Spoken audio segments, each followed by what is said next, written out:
अस्सलाम वालेकुम दोस्तों, कैसे हैं आप सब। मैं ज़मीना फ़याज़ एक बार फिर आपके साथ तो मैं शुरू कर रही हूँ सफ़र मोहब्बत का आखिरी पार्ट 8। घर में काफ़ी गहमा-गहमी थी, दिन बहुत तेज़ी से गुज़र रहे थे। 15 दिन के बाद मेरी शादी थी, सब खुश थे, लेकिन मैं पता नहीं क्यों खुश नहीं हो पा रही थी। दिल को लाख समझाने के बावजूद भी दिल पर नाखुश रहने का लॉक लगा हुआ था। सलवा आपी, आप इधर हो, उठें बाहर चलकर देखें कौन आया है। आपके खुसूसी मेहमान आए हैं, सारे ही सब्ज़ आँखों वाले। मैं फ़ौरन उठी और खुशी से कमरे से बाहर की तरफ भागी। लाउंज में अज़रा आंटी, अंकल हमज़ा, अब्दुल्ला और सवेरा सभी लोग बैठे हुए थे। मैं जाकर उनसे मिली। आंटी अंकल, यकीन करें मुझे बहुत खुशी हुई है आपके आने की।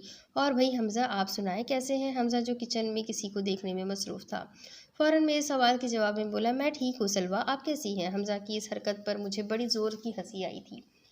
वो किचन में खड़ी महराल को बार बार देख रहा था, जो किचन में सबके लिए चाय बनाने में मसरूफ़ थी। शायान और आलियान अब्दुल्ला को लेकर कहीं पैदल मार्च के लिए निकल गए थे। महराल ट्रॉली में चाय और साथ मुख्तलिफ़ किस्म के लवाजमात लेकर आ चुकी थी।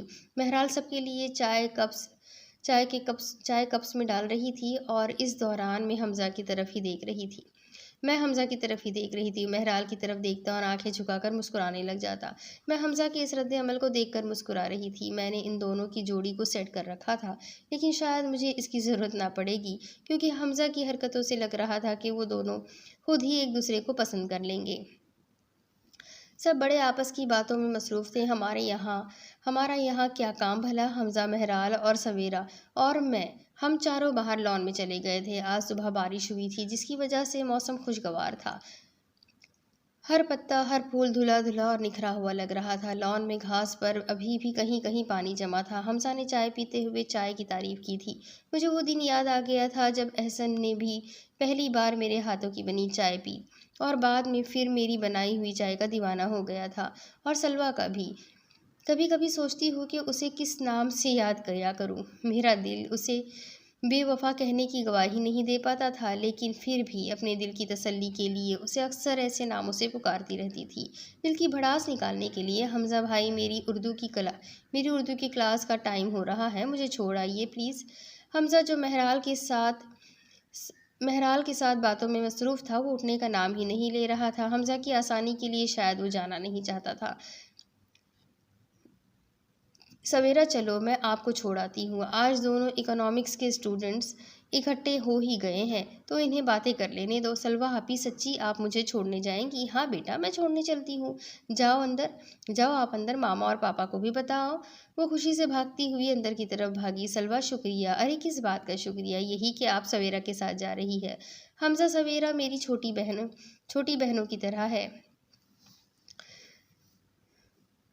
इसमें शुक्रिया वाली कोई बात नहीं। आप दोनों बातें करो तब तक। मैंने मोबाइल उठाया और गाड़ी की चाबी ली और बाहर लॉन में खड़ी गाड़ी की तरफ चली गई। चौकीदार अंकल पहले से ही गेट का दरवाज़ा खोल रहे थे, शायद कोई आया था। मैं देखने के लिए कि कौन है, कुछ पल के लिए रुक गई। मुझे आज भी एहसन का इंतज़ार था, पता नहीं क्यों मैं उसका आज भी इंतज़ार करती थी, जो कहीं खो गया था। गाड़ी अंदर आई तो देखा वो इब्राहिम की गाड़ी थी। गाड़ी खड़ी करके वो हमारी तरफ ही आ गए थे। अस्सलाम वालेकुम। वालेकुम अस्सलाम। मैंने और सवेरा ने एक साथ सलाम का जवाब दिया था। जो मेरे साथ खड़ी थी, क्या बात है, कहीं जाने की तैयारी है। जी, मैं इस बच्ची को ज़रा स्कूल तक छोड़ने जा रही थी। फैमिली फ्रेंड हैं, आप अंदर चले, सबसे मिले जुले, मैं तब तक सवेरा को छोड़ आऊँ।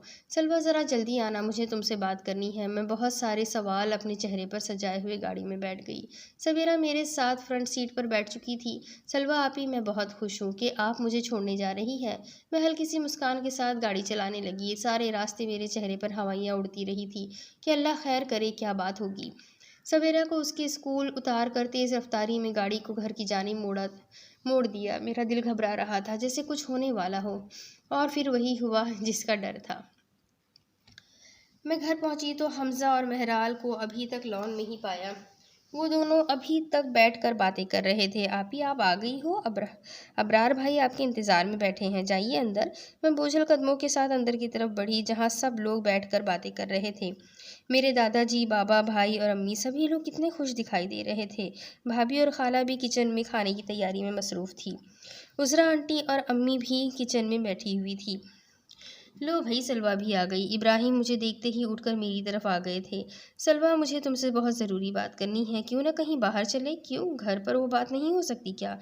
नहीं, ऐसी बात नहीं है, घर पर भी हो सकती है बात। आइए छत पर चलते हैं, खुले आसमान के नीचे। हम दोनों ऊपर नीचे सीढ़ियाँ चढ़ते हुए यही शायद सोच रहे थे। इब्राहिम की सोच ये होगी कि कैसे बात करूं, कहाँ से शुरू करूं, और मेरे जहन में यही एक बात घूम रही थी कि आखिर बात क्या होगी। मैं रेलिंग के पास खड़े होकर पीछे नीचे बैठे महराल और हमजा को देखकर मुस्कुराने लग गई। उन दोनों की बातें आज की तारीख में ख़त्म नहीं होने वाली। सलवा, मैं तुम्हारे साथ शादी नहीं कर सकता। मैं किसी और को पसंद करता हूँ और शादी भी उसी से करना चाहता हूँ। मैंने मामा को बहुत दफ़ा समझाने की कोशिश की है, लेकिन वो समझने के तैयार ही नहीं है। मैं दो जिंदगियां ख़राब नहीं करना चाहता, इसलिए डायरेक्ट तुमसे बात की। मैं काफ़ी देर से तुम्हें ये सब कुछ बता देता, अगर तुम मेरा नंबर ब्लॉक ना करती तो। इस सारी बात के दौरान मैं बस एक दफ़ा बोली, वो आपका नंबर था? ओहो, मुझे लगा शायद कोई से रॉन्ग नंबर से तंग कर रहा है, इसलिए मुझे नंबर ब्लॉक करना पड़ा।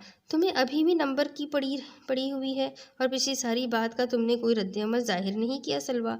मैं ज़बरदस्ती रिश्ते जोड़े रखने की कायल नहीं हूँ इब्राहिम। ज़बरदस्ती के रिश्ते इंसानों को गायब कर देते हैं, वो कहीं के नहीं रहते। मुझे समझ नहीं आती कि हमारे बड़े अपनों में शादी करवाने की खातिर बच्चों की ज़िंदगियां क्यों बर्बाद कर देते हैं। वो अपने बच्चों की खुशियों का गला अपने ही हाथों से क्यों घोट देते हैं। मेरी आंखों में आंसू आ गए थे। ज़िंदगी एक दफ़ा फिर मुझे वही सब दोहरा रही थी, जिसे मैं 3 साल पीछे छोड़ आई थी। वहाँ भी एक माँ थी, यहाँ भी एक माँ है। पता नहीं क्यों माएँ अपनी आंखों में कभी कभी पट्टी बांध लेती है। उन्हें शायद अपने बच्चों के खोने का डर होगा कि बाहर की कोई बहू लाकर बच्चे हाथों से ना निकल जाए, लेकिन माँ ये सोचने से कासिर है कि ऐसे करने से बच्चे कौन सा पास रहेंगे, उल्टा 2 जिंदगियां दांव पर लग जाएगी। इब्राहिम, आप पप्पू को फ़ोन करके यहाँ बुलाए और बेफिक्र रहे, आपकी शादी वहाँ ही होगी जहाँ आप चाहते हो। भाई साहब, मुझे नहीं था पता कि ये नालायक यहाँ पहुँच जाएगा और सलवा को उल्टी पट्टियाँ पढ़ाता रहेगा। नाहिद मुझे इब्राहिम से कोई बात नाहिद नाहिद मुझे इब्राहिम से कोई शिकायत नहीं है, बल्कि इस बच्चे ने जो किया अच्छा किया कि हम सबको इस बात से आगाह कर दिया। मुझे अगर शिकायत है तो तुमसे है कि क्यों बेटे की खुशियों के पीछे पड़ी हो। इकबाल भाई, हमें शायद जाना चाहिए। ये आपकी फैमिली डिस्कशन है, यहाँ हमारा रुकना मुनासिब नहीं लग रहा। एजाज अंकल, आप भी हमारी फैमिली का हिस्सा हो, कोई भी यहाँ से नहीं जाएगा। बाबा ने भी मेरी हाँ में हाँ मिलाई। फूफू, आप अपने बेटे को खोने के डर से हमारी ज़बरदस्ती शादी कैसे कर सकती है, जबकि आपको भी पता है कि आपका बेटा इस शादी के लिए राज़ी नहीं है। खुदारा अपने बच्चों की खुशियों को बर्बाद ना करे फूफू। वैसे भी क्या गारंटी थी कि मेरे घर आने से आपका बच्चा आपके पास रहता।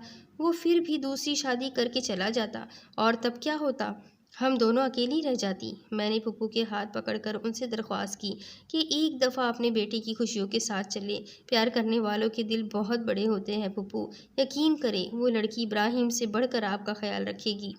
पप्पू शायद बात को समझ गई थी। उन्होंने इब्राहिम को पास बुलाकर अपने गले लगाया। बताओ फिर कब चले रिश्ता लेने। इब्राहिम की खुशियाँ वापस लौट आई थी। बाबा और अम्मी इस वजह से ज़्यादा खुश हो रहे थे कि उनकी बेटी की ज़िंदगी ख़राब नहीं हुई, बल्कि इब्राहिम ने पहले ही सब कुछ बताकर अच्छा किया। मेरे दिल से इतने दिनों का बोझ आज अचानक से हल्का हो गया था। मुझे खुशी थी कि 2 प्यार करने वाले मिल गए हैं। वो दोनों एक हो गए थे, लेकिन माँ बाप का फ़र्ज़ जब तक पूरा ना हो वो परेशान ही दिखाई देते हैं। लेकिन मैं उन्हें समझा चुकी थी, हर काम एक मुकर्ररा वक्त पर होता है। इससे पहले हम जितनी भी कोशिश करें, नाकाम ही लौटेंगे। पप्पू ने इब्राहिम की शादी अरूसा से कर दी थी। वो सच में एक बहुत अच्छी और सुलझी हुई लड़की थी, और पप्पू को जिस बात का डर था वो निकल चुका था। अरूसा पप्पू का बहुत ज़्यादा ख्याल रखती थी। आज हम लोगों ने उन्हें शादी की दावत के तौर पर घर बुलाया था। इन दोनों की शादी इसी दिन हुई थी जिस दिन मेरे साथ तय पाई गई थी। मैं, भाभी महराल और खाला भी सुबह से किचन में मसरूफ़ थी। अचानक से मेरे जहन में एजाज अंकल की फैमिली का ख्याल आया, क्यों ना उन्हें भी इनवाइट कर लिया जाए। बाबा को फ़ोन करके पूछने के लिए बाहर निकली तो मेरी खुशी की कोई इंतहा नहीं रही। वो सबसे पहले ही बाबा के साथ आ चुके थे। आंटी और अंकल को मिलने के बाद मैं हमजा, अब्दुल्ला और सवेरा से मिली। आलियान और शायान भी अपने दोस्त अब्दुल्ला को देखकर खुश हो गए थे, और हमजा की निगाह इधर उधर भटक रही थी। वो शायद महराल को ढूंढ रहा था। मैंने उसे तंग करने वाले अंदाज में कहा, परेशान ना हो, वो इधर ही है। हमजा को मेरी इस हरकत की उम्मीद नहीं थी कि मैं कोई ऐसी बात भी कर जाऊंगी। मुस्कुराते हुए शर्मा कर बैठ गया। मैं सवेरा को भी अपने साथ किचन में ले गई थी। भाभी बाहर उन लोगों से मिलने चली गई थी। महराल भी सवेरा को देखकर बहुत खुश हुई थी। मुझे शक पड़ता था कि जैसे महराल भी हमजा में दिलचस्पी लेती है, क्योंकि ये दोनों आपस में काफ़ी हद तक फ्रैंक हो चुके थे। फूफू लोग भी आ चुके थे। पूरे घर में रौनक सी हो गई थी। खाना भी तकरीबन तैयार हो चुका था। सलवा बेटा, खाना तैयार हो गया है तो टेबल पर लगा दो। मेहमान क्या सोचेंगे कि खाना अभी तक नहीं लगाया। मेरे प्यारे दादा जान, आप बाहर चलकर बैठें, खाना अभी लग जाता है। आप क्यों फिक्रमंद हो रहे हैं। दादाजी अपना हुक्म देकर जा चुके थे। हम सारी लड़कियों ने फिर फुर्ती दिखाई और फौरन से खाना टेबल पर लगा दिया। भाभी और खाला भी को हमने किचन से बाहर भेज दिया ताकि वो भी खाना खा सके। मैं और महराल किचन में ही थी ताकि अगर किसी चीज़ की ज़रूरत पड़े तो पकड़ा सकें। महराल, एक बात तो बताओ। जी आपी पूछे। हमजा तुम्हें कैसा लगता है। महराल झिझकते हुए बोली। क्या मतलब आपी। हाँ, वैसे वो अच्छा लड़का है, काफ़ी नॉलेज रखता है हर चीज़ के बारे में। हर सवाल का जवाब उस बंदे के पास मौजूद होता है। उसका आईक्यू लेवल बहुत तेज़ है आपी, माशाल्लाह। अरे वाह, इतनी तारीफ है, वो भी एक साथ। वैसे एक बात कहूँ, मेरी तरफ से हाँ है उसके लिए। वो तुम्हारे लिए बिल्कुल फिट है, पूरा उतरता है तुम्हारी शख्सियत पर। और सबसे बड़ी खुशी की बात कि वो भी इंटरेस्टेड है तुम में। महराल शर्माते हुए बाहर चली गई ताकि पूछ सके किसी चीज़ की कोई ज़रूरत तो नहीं। मुझे एहसन कभी नहीं भूला, लेकिन उसकी याद टूट कर आ रही थी। उसके पीछे कोई बड़ी वजह नहीं थी, वजह ही थी, लेकिन क्या वजह थी कुछ समझ नहीं पा रही थी मैं। मामला सुलझने की बजाय उलझते जा रहे थे। दादाजी जल्दी तैयार हो जाए, मैं आपका इंतज़ार कर रही हूँ। खाला भी, आप अपना भी ख्याल रखिएगा और घर का भी। डॉक्टर अंकल घर नहीं आ सकते, उन्हें कोई इमरजेंसी ऑपरेशन करना है, इसलिए मैं ही दादाजी को अस्पताल ले जाती हूँ। हाँ बेटा, ध्यान से जाओ, आप लोग खैरियत से। जल्दी आ जाना घर में। वैसे ही आज बेरौनकी है। भाई भाभी और बच्चे फूफू के यहाँ गए हुए थे। महराल भी उनके साथ ही गई हुई थी। अम्मी और बाबा लाहौर एक शादी पर गए हुए थे। आंटी भी घर चली गई थी। महराल को हमने ज़बरदस्ती से रख लिया था, वरना आंटी उससे भी साथ ले जाती। अच्छा खाला भी, हम लोग चलते हैं। अकेलापन महसूस हो तो चुलबुली को बुला लीजिएगा। नहीं बेटा, कोई बात नहीं, वो अभी ये सारे काम ख़त्म करके गई है। उसके बच्चे स्कूल से आ गए होंगे, उनके लिए खाना वगैरह बना रही होगी। मैं रह लूँगी अकेली, आप लोग जाओ ध्यान से। डॉक्टर अंकल, क्या बात है, दादाजी ठीक तो है। अरे सलवा बेटा, आपके दादा बिल्कुल ठीक है, बस कोई टेंशन है इन्हें। ये बहुत ज़्यादा टेंशन लेते हैं, जिसकी वजह से उनका बीपी डाउन हो जाता है। लेकिन अंकल, दादाजी को भला क्या परेशानी हो सकती है। बेटा, ये तो अब आप दादाजी से पूछो। वैसे मैं ये कुछ मेडिसिन लिख कर दे रहा हूँ, रेगुलर इस्तेमाल करें तो इनका बीपी डाउन होना ठीक हो जाएगा। बहुत शुक्रिया डॉक्टर अंकल, अब हम चलते हैं। पार्किंग तक जाते हुए मैंने दादाजी से पूछा, क्या परेशानी खाई जा रही है आपको। क्यों रोज़ आपका ब्लड प्रेशर लो हो जाता है। सलवा, तुम भी डॉक्टर के चक्कर में आ गई। ये लोग तो ऐसे ही होते हैं, अगले को परेशान करके रख देते हैं। अगर ऐसी ही बात है तो आइंदा आपका ब्लड प्रेशर डाउन हुआ तो याद रखिएगा। मैं और दादाजी हंसते हुए एक साथ गाड़ी में बैठ गए। गाड़ी चलाते हुए मुझे बहुत सारी परेशानियों ने घेरा था। दादाजी की फिक्र अलग सताई जा रही थी, अम्मी और बाबा की अलग से परेशानी थी। उन्हें बस यही डर था कि मैं एहसन की वजह से शादी से हर बार इनकार कर देती हूँ, और किसी हद तक वो ठीक ही था। लेकिन मैं जल्द ही अब अम्मी और बाबा की परेशानी दूर कर दूंगी। हम जब घर पहुंचे तो एक अजीब सा समा था। अंदर सब लोग जमा थे, फुप्पू की फैमिली भी, एजाज अंकल लोग भी। आलिया और शायन भागते हुए आए। एक रोते हुए मेरे साथ चिमट गया और दूसरा दादाजी के साथ। मेरी नज़रें सबके चेहरों का ताक़ुब कर रही थी। सभी तो रो रहे थे। या अल्लाह, खैर क्या हुआ, सब रो क्यों रहे हैं। खाला भी बताए क्या हुआ। भाई, आंटी, फुप्पू, मैंने सबसे बारी बारी पूछा। मेरा दिल कहीं धंस गया था, किसी गहरी खाई में। कोई बताता क्यों नहीं क्या हुआ है। फुप्पू ने मुझे अपने साथ लगा लिया। सलवा भाई साहब और भाई इस दुनिया में नहीं रहे। लाहौर से वापस आते हुए मोटरवे पर उनकी गाड़ी का बहुत सख्त एक्सीडेंट हुआ है और वो दोनों। फूफू जोर से रोना शुरू हो गई थी। दादाजी ये खबर सुनकर सोफे पर ढह गए थे। मैं भागती हुई दादाजी के पास गई। दादाजी, कुछ नहीं हुआ अम्मी और बाबा को, ये लोग झूठ बोल रहे हैं। देख लेना आप, वो मुस्कुराते हुए घर आएंगे और मुझे खुशी से अपने साथ लगा लेंगे। दादाजी, मैंने तो अभी उनकी परेशानी दूर करनी थी, लेकिन ऐसे कैसे हो सकता है।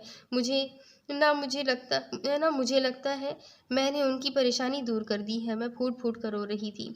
इंसान जब किसी अपने के लिए रोता है तो उसे कोई होश नहीं रहता दुनिया जहाँ का। सलवा मेरी बेटी होश से काम लो। रहमान उन दोनों को लाता ही होगा। दादाजी ये क्या हो गया? अम्मी और बाबा हमें छोड़कर चले गए। महराल बेटी सलवा के लिए पानी लाओ। मैं उठकर एक कोने में ज़मीन पर जाकर बैठ गई थी। मेरे पास कौन आ रहा था कौन नहीं मुझे कुछ खबर नहीं थी। मेरी आंखों ने रो रो कर आंसू खुद ही रोक लिए थे। एम्बुलेंस की आवाज़ ने मुझे चौंका दिया था। घर में सिर्फ मातम बची हुई थी, जहाँ बैठकर सब लोग रो रहे थे। अम्मी और बाबा को एम्बुलेंस से निकाला गया। उन दोनों को देखकर मेरे आंसू फिर जब्त करना भूल गए। मैं चीख चीख कर रोई। भाई ने मुझे अपने गले से लगा लिया। भाई हमारे अम्मी और बाबा, भाई भी मेरे साथ लगकर रोए जा रहे थे। सलवा, अम्मी और बाबा को हम लेकर जा रहे हैं। तुम इन दोनों को रोते हुए रुखसत नहीं करोगी? भाई आप ऐसा क्यों कह रहे हैं? मैं कोई पागल हूँ कि उन्हें रोते हुए रुखसत करूँ? वो लोग, मुझे पता है, लाहौर शादी पर जा रहे हैं। हाँ भाई आप ले जाओ उन्हें, और प्लीज़ अम्मी और बाबा का ख्याल रखिएगा। सब लोग इन दोनों को बारी बारी उठाकर ले गए थे। मेरा वजूद मुझ में नहीं रहा था। वो किसी बोझ की तरह ज़मीन पर गिरा और मेरी आंखों के आगे अंधेरा छा गया। भाभी, खाला भी और महराल मेरी तरफ भागती हुई आई थी। मेरी आंखें बंद हो चुकी थी। घर में कुरान खानी थी। आज सभी अजीज़ व अकारिब घर में जमा थे। लोग अफसोस के लिए आ जा रहे थे। खाला भी ने मुझे आवाज़ देकर बुलाया। मैं उठकर उनके पास बात सुनने गई। ये लो फ़ोन सुनो, रिजवान का है, सऊदी अरब से। मैं फ़ोन पकड़ते हुए सलाम किया। सलवा ये क्या हो गया अंकल आंटी? मेरी आंखें फिर से आंसू से भर गई थी। सलवा उनके लिए दुआ करो, ये सब अल्लाह के काम है। मौत एक अटल हकीकत है, इससे कोई इनकारी नहीं। उनकी मग़फ़िरत की दुआ करो। मेरे मुँह से कोई बात नहीं निकल रही थी।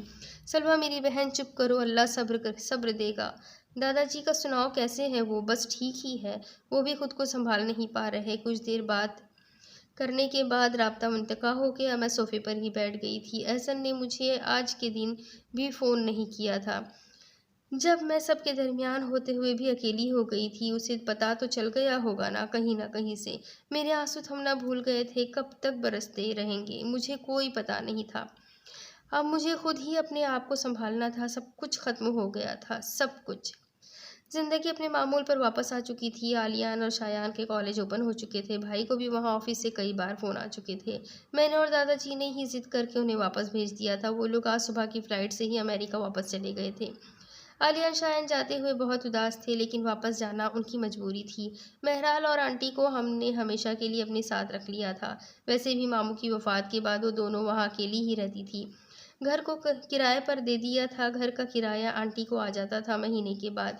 उसकी ज़रूरत तो नहीं थी किराए की, लेकिन आंटी ने खुद दादाजी को कहकर घर किराए पर चढ़ाया था ताकि घर खुला रहे। अम्मी और बाबा की कमी तो कभी पूरी नहीं हो सकती थी, लेकिन मैंने वक्त के साथ साथ सब्र से रहना सीख लिया था। खाला भी मेरी माँ ही तो थी। बचपन से वो हमारे साथ थी। उन्होंने अब तक हमारा बहुत ख्याल रखा था। मुझे खाला भी से बहुत प्यार था। बाबा के बाद दादाजी ऑफिस को संभाल रहे थे, लेकिन दादाजी रोज़ ऑफिस जाके थक जाते थे। उन्होंने कभी मुझे जतलाया नहीं था, लेकिन मैं भी उन्हीं का खून थी, उनकी हर बात से वाकिफ़ थी। इसीलिए मैंने फ़ैसला किया था कि ये बिज़नेस अब मैं खुद संभालूंगी। जब तक भाई अमेरिका में हैं तब तक मैं खुद सारा बिज़नेस देखूंगी। अम्मी और बाबा को मेरी शादी की हमेशा फ़िक्र लगी रहती थी, लेकिन मैंने नोट किया था दादाजी ने कभी मेरी शादी होने के हवाले से बात नहीं की थी। उन्होंने कभी टॉर्चर नहीं किया कि शादी कर लो, उम्र हो रही है शादी की। और मुझे इस बात की खुशी थी कि उन्होंने मुझे कभी फोर्स नहीं किया था। वैसे भी जब से मैंने बिज़नेस का काम संभाला था, मैं घर में सबको कह चुकी थी कि मेरी शादी के हवाले से घर में अब कोई बात नहीं होगी। मैं ऑफ़िस के लिए निकलने लगी थी जब मुझे दादाजी ने आवाज़ दी। मैं हर रोज़ ऑफ़िस नहीं जाती थी, ना ही रोज़ रोज़ जाने की इतनी कोई ज़रूरत पड़ती थी। हाँ, हफ्ते में 2 दफ़ा चक्कर ज़रूर लगा लिया करती थी। जी दादाजी। सलवा बेटा, आज मुझे भी साथ ले चलो। पता नहीं क्यों घर में दिल मेरा घबरा रहा है। क्या बात है, आप ठीक तो है ना? हाँ बेटा मैं ठीक हूँ, बस काफ़ी दिन हो गए बाहर की हवा नहीं ली इसलिए। दादाजी ने मुझे फिक्र में डाल दिया था। अम्मी और बाबा की वफ़ात के बाद वो मुझ से गए थे। मेरे पास अब मेरे दादा ही थे। अगर उन्हें कुछ हो गया तो, ऐसा सोचकर खौफ के मारे मेरा दिल दहल जाता। ऑफिस पहुंचकर मैंने सारी फाइलें देखी। मेरी नज़र दादाजी पर पड़ी, जो परेशान से कुर्सी पर बैठे हुए थे। मैंने उनके घुटनों पर हाथ रखते हुए कहा, आप क्यों मुझे कुछ बताते नहीं? किन सोचों में गुम रहते हैं आप? एक तो बंदा तुम्हारे सामने खामोश भी नहीं बैठ सकता। जासूसी ना हो जासूसी ना हो तो मेरी हंसी छूट गई। अच्छा बैठे आप आराम से, लेकिन खामोश होकर नहीं। आई समझ? अच्छा अब खामोश होकर नहीं बैठता। खुश? मैं मुस्कुराते हुए फाइल देखना शुरू हो गई। लाहौर से एक कंपनी का कॉन्ट्रैक्ट था। मैंने दादाजी से डिस्कस करके डील ओके कर दी। 20,000 कपड़े बनाने थे, कितने दिनों में इसकी कोई मियाद नहीं थी, लेकिन फिर भी हमने ये काम बखूबी और वक्त के साथ करने का फैसला किया था। हाँ जी, आज तो दिल लगाकर खाना बनाया जाएगा। आज सिया जी आज सिया जी रिश्ता जो मांगने आ रही है, आप मुझे तंग कर रही हैं। जाए बात ना करें मुझसे। मैंने आपको पहले ही कहा था कि आपकी हो जाए पहले, फिर मेरी बारी आएगी। महराल, मेरी फिक्र मत किया करो। अल्लाह सोहना तुम्हारे नसीब जगा रहा है, शुक्र अदा करो। वैसे भी मेरा अभी वक्त नहीं आया शादी करने का। जब वक्त आ गया तो मैं कौन सा इनकार करने वाली हूँ। आप ही छोड़े यार, आप खुद ही शादी के नाम से भागती हो और बातें वक्त की करती हो। अच्छा, अब ज़्यादा अम्मा भी ना बनो, खाना बनाओ आराम से, हमजा मियाँ आते ही होंगे। मैं महराल को छेड़ती हुई किचन से बाहर चली गई थी, जहाँ आंटी और खाला भी बैठकर चाय पी रही थी। महराल, गाड़ी का हॉर्न सुनाई दिया है? आ गए हैं तेरे ससुराल वाले। वो शर्माती हुई अंदर भाग गई थी। हमजा बहुत प्यारा लग रहा था, बल्कि वो था ही प्यारा।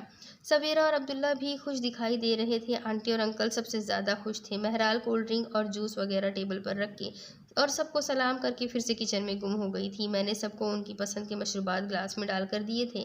सलवा आपी, आपकी अगली किताब कब आ रही है शायरी की?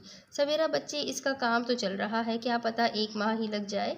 मजीद बड़ों के दरमियान बात शुरू हो गई थी, इसलिए हम दोनों चुप कर गई। अब्बा जी, आप इस घर के बड़े बड़े हो, इसलिए हमने बात भी आपसे ही करनी है। महराल को हमारी बेटी बना दे। एजाज, आप लोग हमारी फैमिली की तरह हो, बल्कि मेरी फैमिली का हिस्सा हो। वैसे भी मुझे बच्चों की खुशियाँ सबसे बढ़कर है। ये मेरे बच्चे राज़ी है तो भला मैं कैसे इनकार कर सकता हूँ। आप लोग जब चाहो अपनी बेटी को ब्याह कर ले जा सकते हो। एजाज अंकल ने खुशी से दादाजी को गले लगा लिया था। उजरा आंटी भी उठकर खाला भी और आंटी से मिली थी। मैं मिठाई लाने के साथ साथ महराल को भी किचन से निकाल लाई थी और सबके दरमियान लाकर उसे बिठाया। सब एक दूसरे का मुंह मीठा करवा रहे थे। आंटी ने एक मखमली डिबिया निकालकर हमजा को दी। ये लो बेटा, महराल को अंगूठी पहना दो। हमजा ने उठकर महराल को अंगूठी पहना दी थी, लिहाजा मंगनी की रस्म आज ही हो गई थी। शादी धूमधाम से करने का फैसला हुआ था। शुक्रिया सुलवा। मैं हमजा का मुंह देखते हुए, अरे भाई, शुक्रिया किस बात का? एक तो आपके शुक्रिया ही मुंह से झड़ते रहते हैं हर वक्त। मुस्कुराते हुए बोला, अगर आप ना होती तो मैं कभी भी शायद इतनी जल्दी ये सब ना कर पाता। मैं बहुत खुश हूँ कि महराल अब मेरी है। बहुत सारा खुश रहो आप दोनों हमेशा। मैंने दिल से हमजा और महराल को दुआएं दी थी। वक्त तो समंदर की लहरों की तरह तेज़ी से गुजर रहा था। महराल और हमजा की मंगनी को भी 1 साल हो गया था। खाला भी के अंदर काफ़ी दिनों से अम्मी की रूह समाई हुई थी। अम्मी की तरह उन्हें भी अब मेरी शादी की फिक्र सताए जा रही थी। खाला भी, प्लीज़ आप क्यों झंझट में पड़ती जा रही हो? वैसे भी कितने ही रिश्ते आ चुके हैं। सब लोग मुझे प्यार से देखते हैं कि कितनी खूबसूरत लड़की है, लेकिन जो ही उन्हें मेरी उम्र का पता चलता है कि 28 बरस की है, खुद इनकार कर देते हैं कि हमें 24 या 25 साल की लड़की चाहिए। मुझे तो हंसी इस बात की आती है कि 28 साल को बुढ़ापे में शुमार करते हैं हमारे पाकिस्तानी बंदे। इतने जाहिल लोग मैंने आज तक दुनिया में नहीं देखे। मेरे नज़दीक तो एक 45 साल की खातून भी जवान है। आइंदा इस घर में कोई रिश्ते वाली ना आए। कान खोलकर सुन लो आप दोनों। मैं ऐसे ही बड़बड़ाती हुई दादाजी के कमरे की तरफ चली गई। अंदर दाखिल होते ही मेरे पाँव के नीचे से ज़मीन खिसक गई। दादाजी बेसुध ज़मीन पर गिरे हुए थे, उनकी सांस भी नहीं चल रही थी। मेरी चीख की आवाज़ सुनकर खाला भी, आंटी और महराल भी अंदर की तरफ दौड़ आई। मैंने लरसते हुए हाथों से एजाज अंकल को कॉल मिलाई। दादाजी को इमरजेंसी वार्ड में एडमिट कर दिया गया था, उन्हें हार्ट अटैक हुआ था। मैं बाहर बैठे हुए दुआएं कर रही थी, या अल्लाह, मेरे पास अब मेरे दादाजी ही हैं, उन्हें मुझसे दूर मत करना, मैं बहुत अकेली हो जाऊंगी। अगर उन्हें कुछ हो गया तो मेरे लिए बर्दाश्त की हदें ख़त्म हो जाएगी, मैं टूट कर बिखर जाऊंगी। मेरे अल्लाह, दादाजी को बचा ले।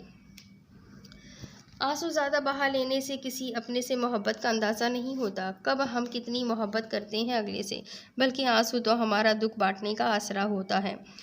जब ये आंखों से बहकर निकल जाते हैं तो दिल का बोझ हल्का हो जाता है। आंसू मेरे बहुत पुराने साथी थे, इनसे मेरा रिश्ता बहुत पुराना था। मैंने खालाबी के साथ लगकर अपनी आँखें मूंद ली थी।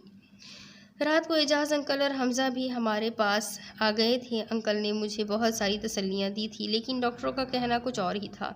यहाँ सलवा कौन है? एक नर्स वार्ड से निकलकर मुझे बुला रही थी। जी मैं हूँ सलवा। मिस, आपके दादाजी को होश आ गई है, लेकिन प्लीज़ आप ज़्यादा देर उनसे बात नहीं करिएगा। जाइए, वो आप ही को बुला रहे हैं। मैं भारी कदमों के साथ वार्ड में दाखिल हो गई। दादाजी बरसों के बीमार लग रहे थे। मैं इस बात को मानने पर राज़ी ही नहीं हो पा रही थी कि उन्हें हार्ट अटैक ने घेरा है।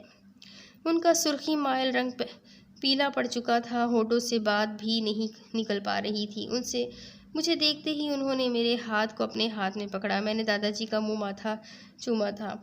मेरे आंसू जो मुसलसल निकल रहे थे दादाजी के माथे को भी भिगो गए। सलवा मेरी बच्ची, तुम मेरी बहुत हौसले और हिम्मत वाली बेटी हो, अपने आंसुओं को मत बहाओ इस तरह।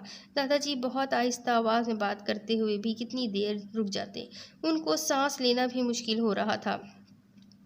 अपने आप को कभी अकेला मत समझना, मैं हमेशा तुम्हारे साथ रहूँगा। दादाजी, आप ये कैसी बातें कर रहे हैं? नहीं बेटा जी, बहुत जी लिया।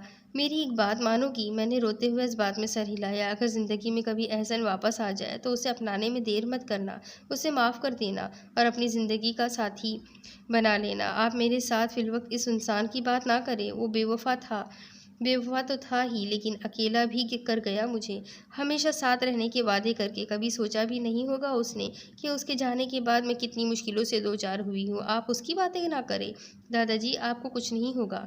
दादाजी ने आंखें बंद कर ली थी, शायद सो गए होंगे। नर्स कमरे में आ चुकी थी। उसने फ़ौरन दादाजी की नब्ज़ चेक करके, जबकि मशीन भी चलना बंद हो चुकी थी, सॉरी, आपके दादाजी इज़ डेड।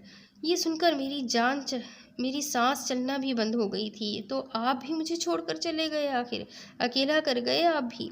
सलवा को दुखों और जलते हुए अंगारों में छोड़ गए ना आप भी दादाजी? मैं ऊंची आवाज़ में रोना शुरू हो गई थी। वो लोग भी मुझे रोता देखकर भागते हुए अंदर आ गए थे।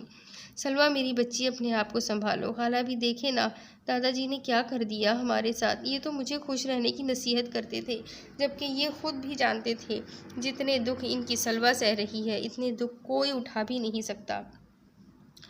हमजा मेरे पास बैठा मुझे दिलासे दे रहा था। एजाज अंकल ने शायद भाई को खबर पहुंचा दी थी। 2 साल बाद एक दफ़ा फिर घर में इसी तरह से सफ़े मातम बिछ चुका था और तदफीन का वक्त भी हो गया था।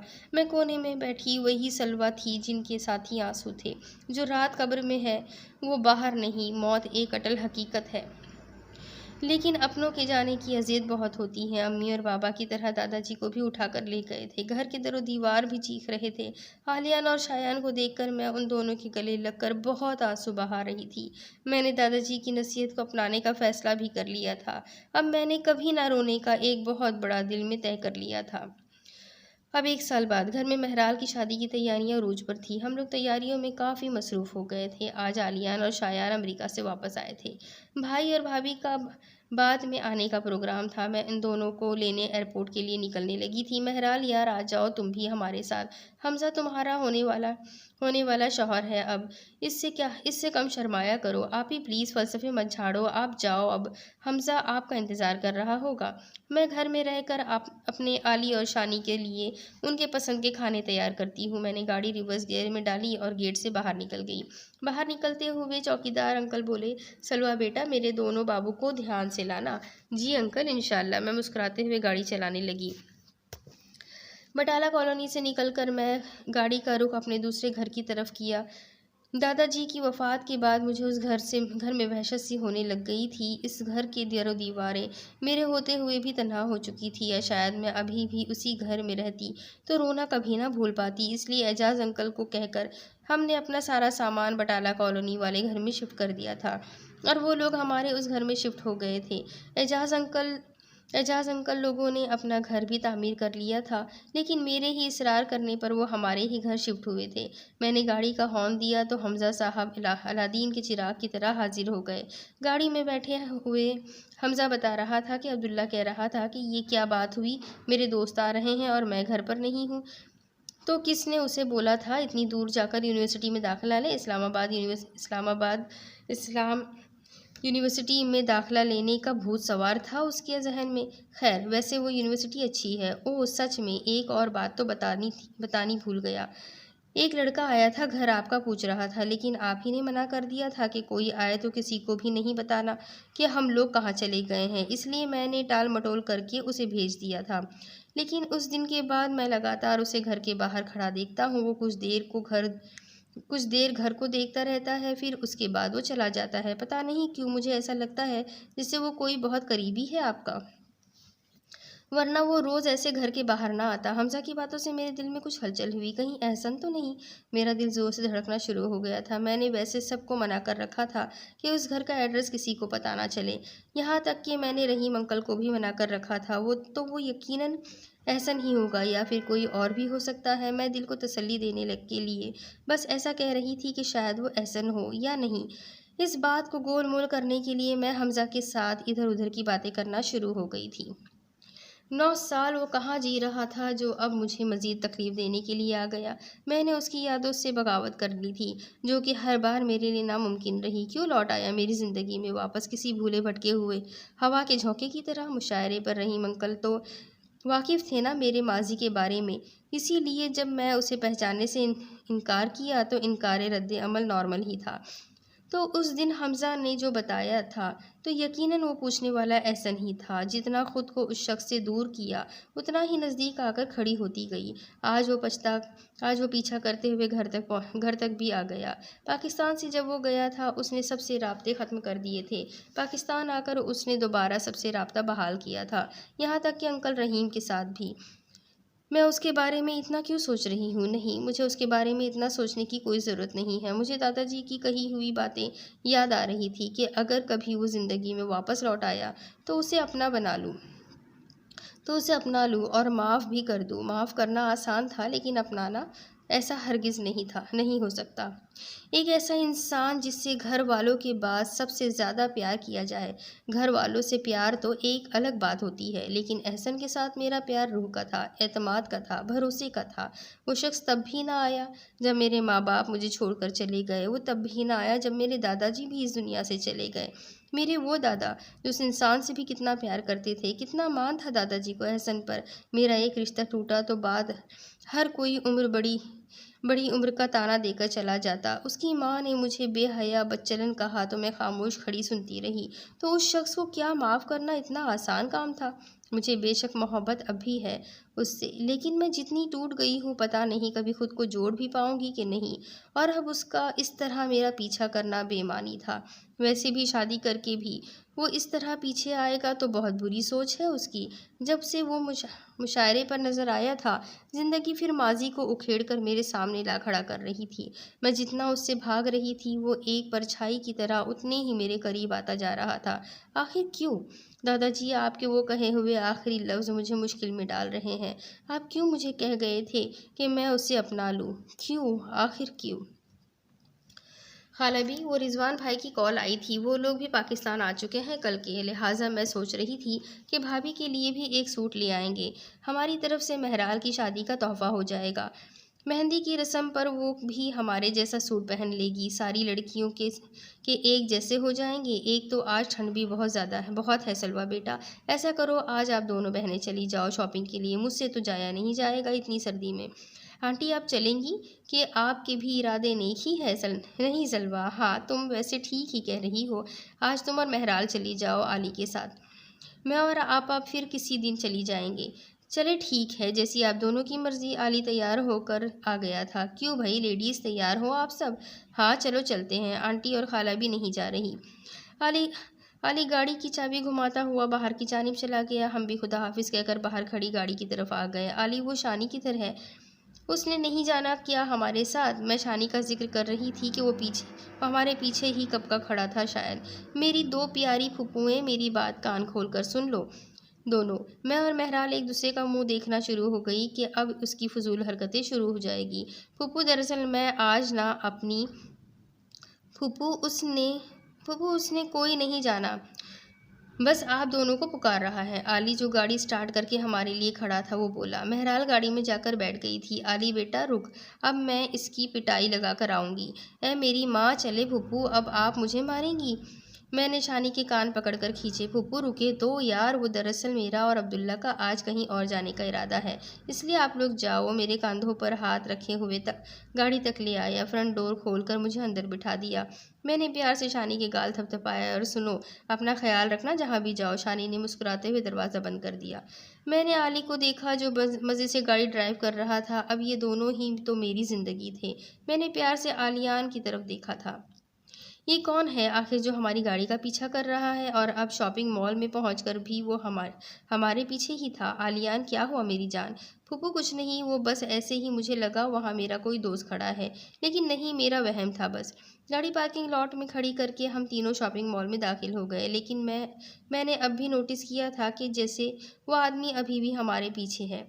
जो ही मैं पीछे मुड़कर देखता वो गायब हो जाता। आप ही क्यों ना पहले लहंगे का काम निपटा लेते हैं, लहंगा तैयार हो गया होगा, उसके बाद फिर अधूरी शॉपिंग मुकम्मल कर लेंगे। हम दोनों लहंगे वाली दुकान के अंदर दाखिल हो गई, जबकि आली बाहर ही खड़ा रहा। फूफू, आप लोग शॉपिंग करें, मैं आता हूँ। तुम कहाँ जा रहे हो? फूफू, दरअसल वो वाकई में मेरा दोस्त ही है। अब मैंने गौर किया तो वही था। अच्छा, चलो तुम उससे मिलाओ, और हाँ, उसे भी शादी के लिए इनवाइट कर देना। अच्छा फूफू, ठीक है।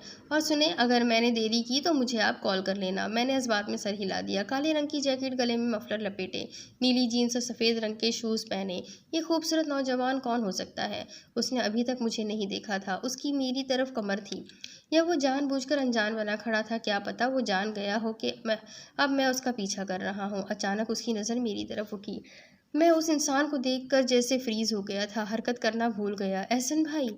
जब मैं उनकी तरफ बढ़ा तो वो तेज़ कदम उठाते हुए मॉल के बाहर की तरफ बढ़ गए, इससे पहले कि वो मेरी नज़रों से ओझल होते। मैंने उन्हें आवाज़ दी, एहसन भाई प्लीज़ रुके। वो मेरे इस तरह बुलाने पर रुक गए थे। मैं भागता हुआ उनके गले जा लगा। एहसन भाई, कहाँ चले गए थे आप? मैंने आप बहुत तलाश किया आपको। वो सवालिया नज़रों से मुझे देख रहे थे। आपने मुझे पहचाना नहीं ना? कैसे पहचानोगे? 9 साल आप कहीं गायब ही रहे हो। 9 साल के वक्फे में एक दफ़ा मैंने आपको इंग्लैंड में देखा था, लेकिन उसके बाद आप मुझे कभी नहीं नजर आए। ओह सॉरी, आज मैं आपसे मिलकर इतना खुश हूँ कि सब कुछ बताना भूल गया। मैं आलियान हूँ। उन्होंने मेरा नाम सुनते ही एक दफ़ा फिर मुझे अपने गले लगा लिया। चले आए, कहीं बैठकर बात करते हैं। हम दोनों एक कैफेटेरिया की तरफ बढ़ गए। इंग्लैंड में कॉलेज के टूर के साथ गया था। वहाँ भी एक रेस्टोरेंट में मेरी आप पर नज़र पड़ी थी। पहले तो मैं काफ़ी देर यही डन नहीं कर पा रहा था कि ये आप ही हो। फिर किसी ने पीछे से जब आपको पुकारा तो मैं कंफर्म हो गया कि ये आप ही हो, लेकिन मेरे आप तक पहुंचने से पहले ही उस आवाज़ देने वाले शख्स के साथ गाड़ी में बैठकर आप मेरी नज़रों से ओझल हो गए थे। कुछ खामोशी के बाद एहसन भाई बोले, तो ला हौल वला कुव्वत, मैं अंदाजे लगाए जा रहा हूँ कहीं तुम्हें ही देख कर कहता कि शायद सलवा के शौहर हो, तो कभी कहता कि महराल के। फिर खामोशी दरमियान में आ गई। एहसन भाई ने कॉफ़ी का ऑर्डर दे दिया था। भाई, लगता है इंग्लैंड की ठंड ने आपको कॉफ़ी पीना सिखा दिया है। नहीं, ये बात नहीं है। इस कॉफ़ी का ठंड के साथ कोई वास्ता नहीं है। दरअसल सलवा से दूरी के बाद मैंने चाय पीना ख़त्म कर दिया था। उससे अच्छी चाय दुनिया में कोई नहीं बना सकता। मिशेल आंटी का सुनाए, वो कैसी है? मुझे क्या पता वो कैसी हैं। हाँ, अलबत्ता इतना जानता हूँ कि उसकी शादी हो चुकी है। तो मतलब आपकी शादी? हाँ, यही मतलब है आलियान। मैंने शादी नहीं की अभी तक, बस बोझ दिल में लिए जी रहा हूँ, और ज़ख्म है कि भरने का नाम ही नहीं ले रहे। और सुनाओ, घर में सब कैसे हैं? अंकल, आंटी और दादाजी? एहसन भाई के उन सवालों ने मेरी आंखें नम कर दी थी। वो इतने बेबस और लाचार हो जाएंगे, मैंने कभी ना सोचा था। इस दुनिया में उनसे ज़्यादा लाचार और बेबस मुझे कोई नज़र ना आया। एहसन भाई, 3 साल पहले दादाजी इंतकाल कर गए, और 6 साल पहले दादू और दादा भी एक कार एक्सीडेंट में वफात पा गए थे। एहसन भाई ये सब सुनकर अपना सर पकड़ कर रह गए। उनकी आंखों में आंसुओं की दूर तक रोशनी चमक रही थी, लेकिन उन्होंने बहुत मेहनत के साथ अपने ऊपर काबू पा लिया। कैफ़े के अंदर चंद लोग ही थे, वो खामोशी बेहिसाब जो दिल को सुकून मुहैया कर रही थी। तुम लोग कब पाकिस्तान आए? मुझे और शायान को 2 हफ्ते हो गए हैं, जबकि मामा और बाबा फूफू की शादी से 2 दिन पहले आएंगे। फूफू की शादी? जी एहसन भाई, महराल फूफू की शादी है। और सलवा? मैं मुस्कुराते हुए, एहसन भाई, वो आपके लिए ही बनी है। उनकी शादी भी अभी तक नहीं हुई। मेरे लब जो मुस्कुराना भूल गए थे वो खुशी से खिल उठे, लेकिन कुछ देर बाद मैं फिर मुस्कुराना भूल गया। क्यों? मुझ जैसे इंसान को कभी माफ़ करेगी भी या नहीं? एहसन भाई, वो आपको ज़रूर माफ़ करेगी। उनके दिल में अभी भी आप ही बसते हो। मैं खामोश लबों से मुस्कुराया था। अच्छा, अभी मैं चलता हूँ, ये ना हो कि वो दोनों हमें यहाँ देख लें। मैं जाने के लिए मुड़ा, लेकिन फिर रुक गया। एहसन भाई, कभी कभी सलवा पप्पू के साथ सुबह जॉगिंग के लिए जाता हूँ। हो सके तो आप भी कल सुबह मेरे बताए हुए पते पर पहुँच जाइएगा। मैं टेक्स्ट मैसेज कर दूंगा आपको। आलियान जा चुका था। फिर से मेरी ज़िंदगी के वो रंग जो बेरंग हो चुके थे, उनमें रंग भरना शुरू हो गए थे। मेरी सलवा मुझे हमेशा के लिए मिल जाएगी। खुशियाँ मेरे स्वागत में खड़ी थी।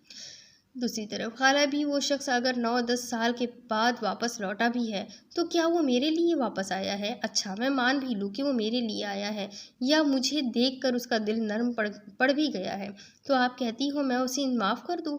खाला भी क्या वो मेरे गुजरे हुए 9-10 साल मुझे वापस लौटा सकता है? इन सालों में मेरे माँ बाप मुझसे बिछड़ गए, मेरे दादाजी, वो दादा जो मेरे दादा कम दोस्त ज़्यादा थे, वो बिछड़ गए और उसने एक फ़ोन तक करना मुनासिब न समझा। और आप कहती हो मैं उसे माफ़ कर दूँ? एक ऐसे शख्स को माफ़ कर दूँ जो बहुत खुदगर्ज़ है, जिसे अपने सिवा कोई दिखाई नहीं देता। मेरे मुँह पर पड़ा हुआ वो तमाचा जिसे मैं कभी भूल नहीं पाई। मैं कुछ भी नहीं भूली खाला भी, और आप कह रही हो मैं उसे माफ़ कर दूँ। मेरे आँसू थमने का नाम ही नहीं ले रहे थे। ज़िंदगी फिर इस एक नए मोड़ पर आकर रुक गई थी। कुछ पुरानी यादों और अज़ियतों के साथ, लेकिन क्या करूँ, मुझे वो शख्स बहुत प्यारा था। मैं उसे माफ़ कर दूँगी ज़रूर, ज़रूर कर दूँगी माफ़ खाला भी, मैं उसे माफ़ कर दूँगी। मैं रोते हुए खाला भी के कंधे पर सर रख दिया और दूर कहीं सोचों में खो गई। आली बस मुझसे अब और नहीं चलने हो रहा, मैं थक गई हूँ, प्लीज़ तुम जाओ। मैं पार्क में पड़े हुए एक बेंच पर बैठ गई। आली चला गया था और एक राउंड लगाने के लिए सुबह की ठंडी हवाएं दिल को बहुत सुकून दे रही थी। कुछ दिनों से बहुत ठंड हो गई थी। नवंबर शुरू हो गया था। हमारे घर जाने तक भाई और भाभी भी आ गए होंगे। रिजवान भाई की ड्यूटी लगाई थी उन्हें एयरपोर्ट से लाने के लिए। ठंडी हवाएं मेरे चेहरे को छूती हुई आगे बढ़ रही थी। सलवा, ये वो आवाज़ थी जिसे मैं हज़ारों लाखों अरबों में भी पहचान सकती थी, जिसे सुनने के लिए मेरे कान तरस गए थे। मेरी आंखें थक चुकी थी, मेरी आंखें ऊपर को उठी तो झुकना ही भूल गई थी। वो मुजस्समा बनी एहसन को देखे जा रही थी, बस, जो इतनी बातें करती थी कि कभी माफ़ न करूँगी, ये वो सब कुछ भूल गई थी।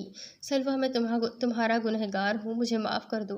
कब से तुम्हारा पीछा कर रहा हूँ, लेकिन अल्लाह ने आज मौका दिया है सफाई पेश करने का। वो मौका मुझसे मत छीनना। मैं यहाँ से चले जाने के लिए उठी, लेकिन मेरा हाथ एक मजबूत हाथों की गिरफ्त में आ चुका था। सलवा, मैं तुम्हें ऐसे जाने नहीं दूंगा।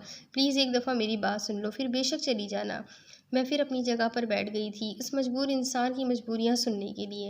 एहसन भी मेरे साथ बेंच पर बैठ गए थे। एहसन के जिस्म से उठने वाली कलोन की खुशबू आज भी वैसी ही थी जो 9 साल पहले थी। वो अभी तक वही खुशबू इस्तेमाल करते थे जो मैंने उन्हें गिफ्ट की थी। सलवा, तुम ये हरगिज़ न सोचना कभी भी कि जब मैं पाकिस्तान से गया तो मैंने हर एक बंदे से राब्ता ख़त्म कर दिया था।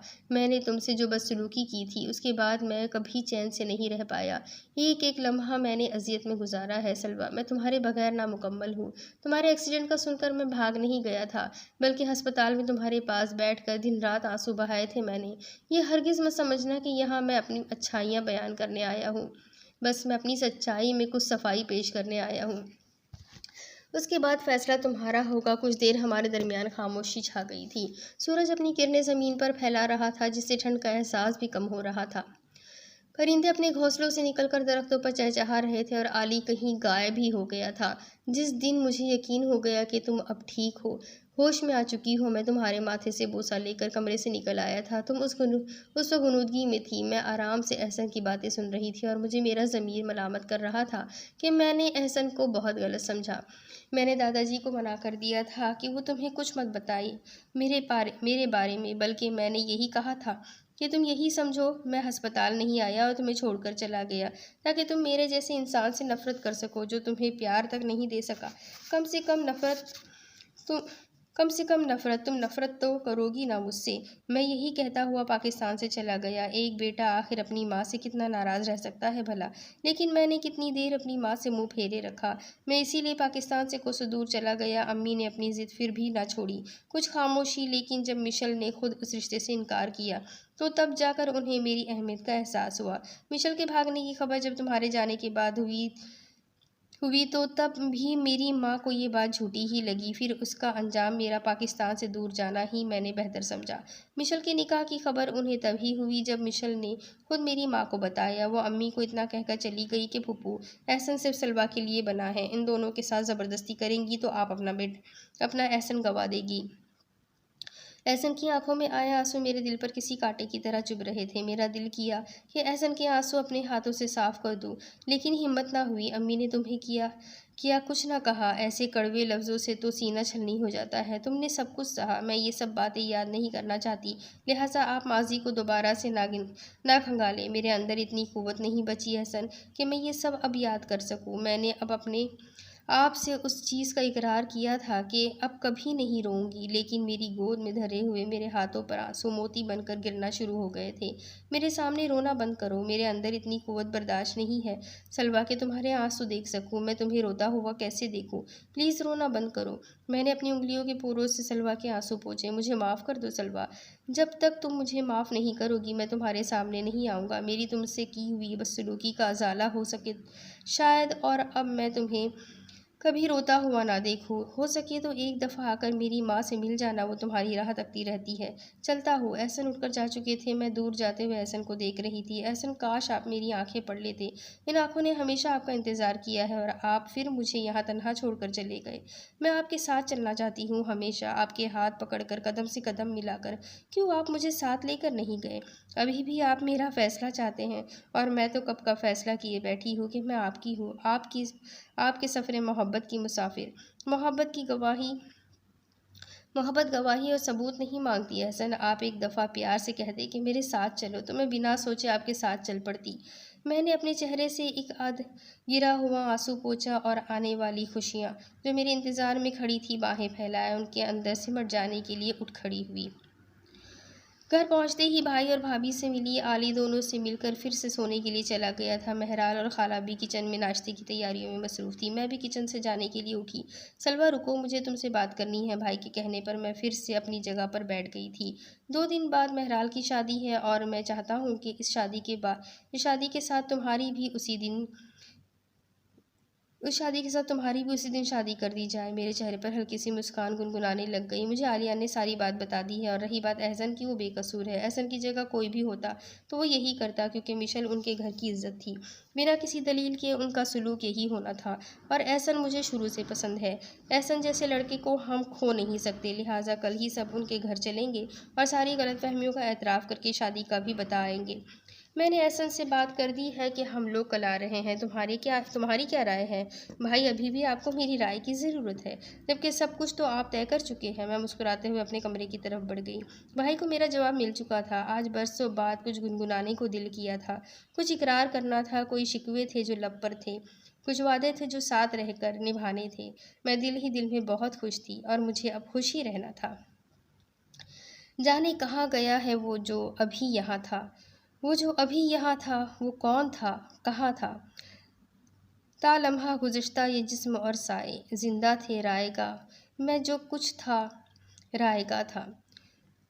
अब जिसकी दीद का है सौदा हमारे सर में, वो अपनी ही नज़र में अपना ही एक समा था। क्या क्या ना खून थूका मैंने इस गली में यारो, सच जानना वहाँ तो जो फन था राय का था। ये वार कर गया है पहलू से कौन मुझ पर, था मैं ही दाएं बाएं और मैं ही दरमिया था। उम्रें गुजर गई थी हमको यकीन से बिछड़े, और लम्हा एक गुमा का सदियों में बेअमा था। जून एलिया। सलवा, मेरी बच्ची, मुझे माफ़ कर दो। आंटी, ये आप क्या कर रही हैं? मुझे आपसे कोई गिला शिकवा नहीं। आप मेरी माँ हैं, और बच्चों से माँ माफ़ी नहीं मांगती। आप बार बार मुझे शर्मिंदा ना करें। सब ही के चेहरों पर खुशी रक्स कर रही थी, लेकिन मेरी नज़र इधर उधर बस किसी की दीद में भटक रही थी। ऐसा शायद अभी तक इसीलिए ही सामने नहीं आ रहे थे। उन्हें यही लगता होगा कि मैंने उन्हें माफ़ नहीं किया। सलवा, एहसन को देख रही हो? जाओ बेटा, वो अपने कमरे में है, उसे बुला लाओ। मैं आंटी की तायीद में उठकर एहसन के कमरे की तलाश में चली गई। एहसन के कमरे का दरवाज़ा खुला हुआ था, वो भी शायद मेरे इंतज़ार में होंगे। मैं बिना आहट किए कमरे के अंदर दाखिल हो गई। एहसन अपने कमरे में खड़े उस दीवार को देख रहे थे जिस पर एक बहुत बड़ा दरख्त पेंट किया गया था। उस दरख्त को देखकर मुझे एहसास हुआ कि वो कितना उदास दरख्त बनाया गया है। सलवा, तुम आ गई। मैं तुम्हारे ही इंतज़ार में खड़ा इस दरख्त को देख रहा था। ये बहुत उदास दरख्त है। इसने भी हम दोनों की दूरी में तकलीफ़ें सही है, लेकिन अब हम अपनी मोहब्बत के रंगों से इस दरख्त से उदासी ख़त्म कर देंगे। एहसन ने मेरा हाथ अपने हाथ में लिया, टेबल पर पड़ी हुई सुर्ख रंग की डिबिया में से अंगूठी निकाली और मेरी उंगली में पहना दी। ये मेरी कामयाब मोहब्बत की पहली यादगिरी है। मैंने हंसते हुए एहसन को देखा, और मेरी जानिब देख रहे थे। मैंने शर्माते हुए अपनी आंखें झुका ली। एहसन मेरे और करीब आ गए थे। मैं हाथ छुड़ाकर भागते हुए एहसन के कमरे से निकल गई। वो भी मेरे पीछे भागे। मोहब्बत के अधूरे रंग भर गए थे, जिनमें अब सिर्फ मेरी और एहसन की मोहब्बत शामिल होगी। तूने जब प्यार से था नाम पुकारा मेरा, काश उस वक्त बनाता मेरी तस्वीर कोई। डॉक्टर फ़खर अब्बास। मेरा और महराल का निकाह मेरा और महराल का निकाह हो गया था। एहसन हमेशा के लिए मेरे हो गए थे। मेरे इंतज़ार का सब्र मुझे एहसन की सूरत में मिला था। मैं बहुत खुश थी। आली और शानी अंदर आए। चलो भई दुल्हनों, वहाँ तुम लोगों के दूल्हे इंतज़ार में सूख कर तीला हो जाएंगे। चलो उठो, अब दोनों स्टेज पर चलना है। आली ने मुझे थामा और शानी ने महराल को। हम दोनों आगे पीछे चलते हुए स्टेज की जानिब बढ़ गई। सलवा फूफू, इतना वज़न आपका नहीं होगा यार जितना आपके लहंगे का है। मैं मुस्कुरा दी। वैसे एक बात कहूँ, आप बहुत प्यारी लग रही हो। कि नज़र तो ठहर ही जाएगी आपके ऊपर एहसन भाई की। स्टेज के पास पहुंचकर एहसन मेरा हाथ थाम चुके थे। मैं प्यार भरी नज़रों से एहसन की जानिब देखा। मेरे कान के करीब आकर बोले, यकीन करो बहुत प्यारी लग रही हूँ। मैं अपना आप वार दूँ तुम पर मेरी सलवा।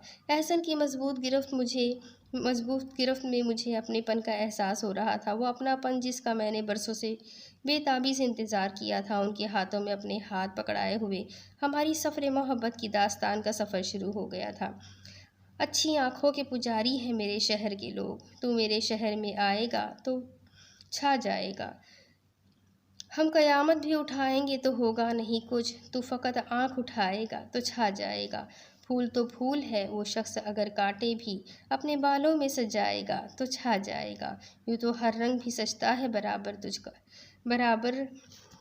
तुझ पर। सुर्ख पोशाक में आएगा तो छा जाएगा। पंखड़ी होठ मधुर लहजा और आवाज़ उदास। यार तू शेर सुनाएगा तो छा जाएगा। जिस मुसव्वर की नहीं बिकती कोई भी तस्वीर, तेरी तस्वीर बनाएगा तो छा जाएगा। ख़त्म शुद्ध। तो ये कहानी यहीं ख़त्म होती है। देखा आपने मोहब्बत का सफ़र कितने प्यार से ख़त्म हुआ। तो उम्मीद करती हूँ आप सबको ये कहानी ज़रूर पसंद आई होगी। अगर पसंद आई है तो अपने कॉन्टेक्ट्स में शेयर करना बिल्कुल भी ना भूलें। और साथ ही साथ जिन लोगों ने अब तक चैनल को सब्सक्राइब नहीं किया, प्लीज़ प्लीज़ प्लीज़ सब्सक्राइब कर लें। तो मिलते हैं एक और नई कहानी के साथ बहुत जल्द। तब तक के लिए अल्लाह हाफ़िज़।